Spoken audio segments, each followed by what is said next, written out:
Manawaker Studios Flash Fiction podcast is supported by patrons on Patreon. To find out more or to add your support for as little as $1 a month, visit patreon.com/Manawaker.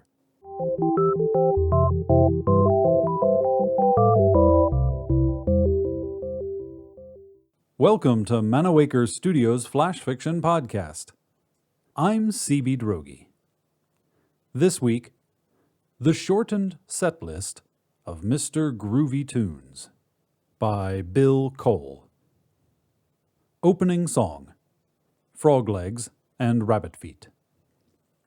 As the words tumbled from the performer's beard, the cluster of toddlers shrieked and wobbled.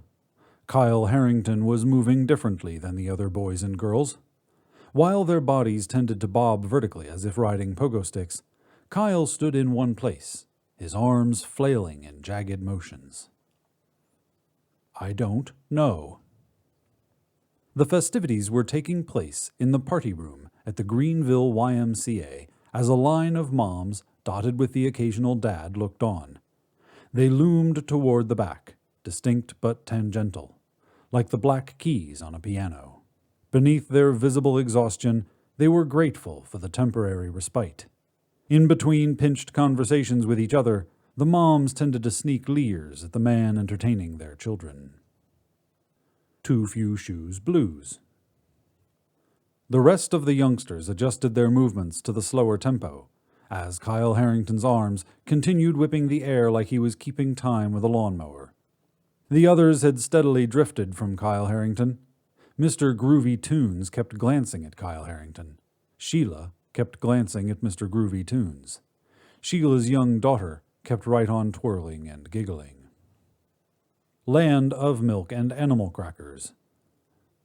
Sheila was not talking to the other moms. Draped in a rather loose-fitting denim jacket and matching jeans, she was watching Mr. Groovy Tunes.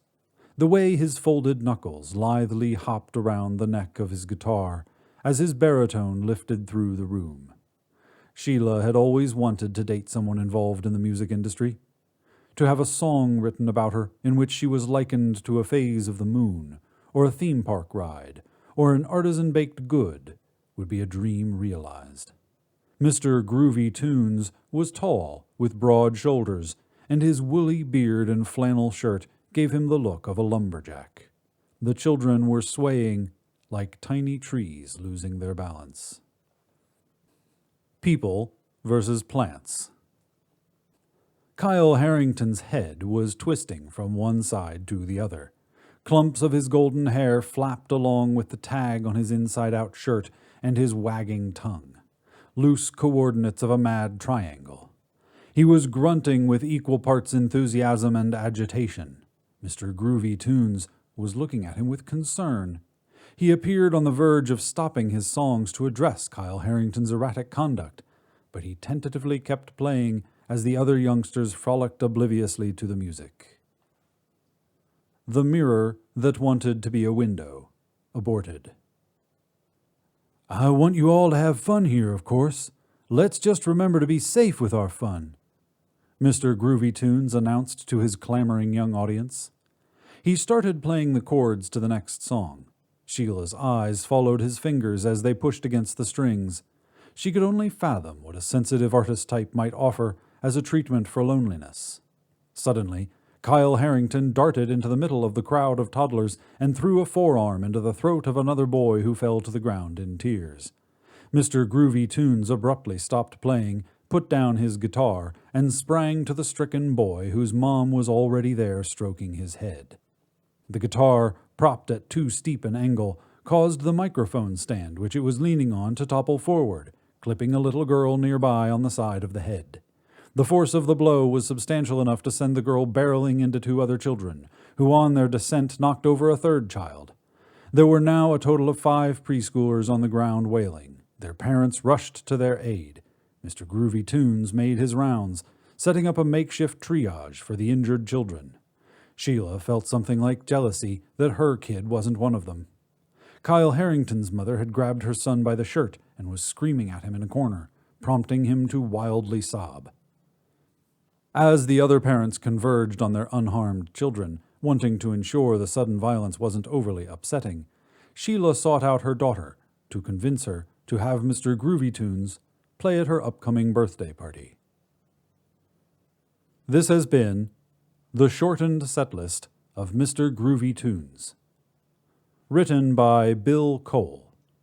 For more information about Manawaker Studios' other projects, including books and games, visit manawaker.com, which is also where you should go to learn more about the authors featured on this podcast or to get details about submitting a story. The Flash Fiction Podcast theme song is by Kevin MacLeod. Manawaker Studios' Director of Dice is Ben Baston. I'm CB Droege. You can follow me on Twitter and Facebook at CBDROEGE. Thanks for listening.